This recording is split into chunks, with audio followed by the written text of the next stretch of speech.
పెట్టినప్పుడు ఏ Telangana అనిపించిందే TRS party. వాళ్ళందరితో కూడా తెలంగాణ నినాదాన్ని వినిపించేలా చేసింది టీఆర్ఎస్ పార్టీ. ఆత్మగౌరవంతో కూడినటువంటి పాలన ఉండాలన్నటువంటి ఉద్దేశంతో మనం తెలంగాణ తెచ్చుకున్నాం.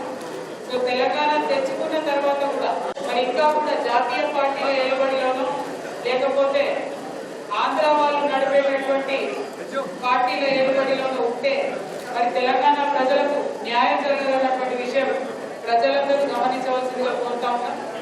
ఇవాళ ఎన్నికలు రాగానే మీ అందరికి కూడా తెలుసు, ఉద్యమంలో కలిసినటువంటి మనం, ఉద్యమంలో కలిసి జెండాలు ఎజెండాలు అన్ని కూడా పక్కకు పెట్టి పనిచేసినటువంటి మనం ఎన్నికలు రాగానే ఏ జెండా కింద ఆ జెండా విడిపోతాం.